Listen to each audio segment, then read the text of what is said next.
स्थापित कर देना।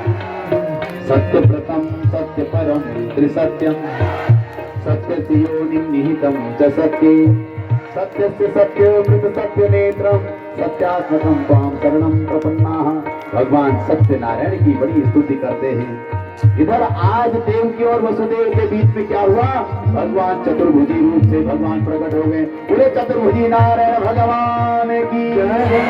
जैसे भगवान चतुर्भुज रूप से प्रकट हुए, देवकी और वसुदेव के तो आनंद का ठिकाना न रहा महाराज। जितने कंस के सेवक थे वो भी भगवान के चतुर्भुज रूप का वसुदेव जी भगवान को लेकर के गोकुल गए और गोकुल में जहाँ पर यशोदा और नंद बाबा रहा करते थे, उस गोकुल में यशोदा मैया रात्रि को गाढ़ी नींद में सोई हुई थी। उनके बगल में एक सुंदर नील कमल जैसी सुंदर कन्या सोई हुई थी।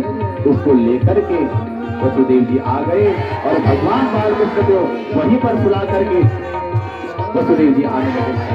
जैसे ही कारागार में आए, पुनः बेड़ियां लग गई और इधर कंस उस योग माया को मारना चाहता है और उड़ करके विंध्याचल पर्वत पर चली गई।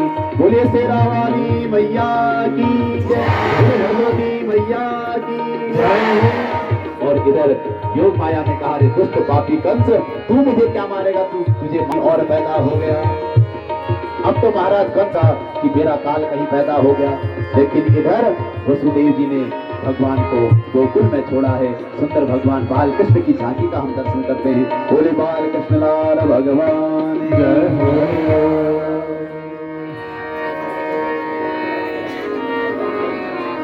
सुंदर भगवान बाल कृष्ण का हम दर्शन करेंगे। और देखिए, झांकी का दर्शन करने के बाद अब कथा तो हम कल भगवान बाल कृष्ण की सुनेंगे। वसुदेव जी ने अपनी डलिया में भगवान को गोकुल में छोड़ दिया और वहां से नन्ही सी लली को लेकर के वसुदेव जी आए और कंस को दे दिया। कंस उस कन्या को मारना चाहता था, लेकिन वो तो साक्षात भगवती योग माया थी। वो उड़ करके चली गई विंध्याचल पर्वत पर।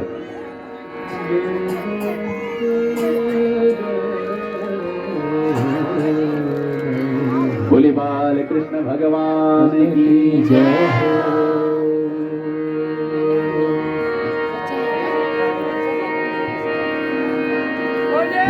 नंद जो के अंगना में बज रही आज। और इधर इन्होंने भी भगवान से प्रार्थना करी, प्रभु ऐसी कृपा हो जाए आपको हम अपनी गोदी में खिलाएं। भगवान ने कहा, चिंता मत करो, द्वापर में मैं कृष्ण रूप से अवतरित होऊंगा।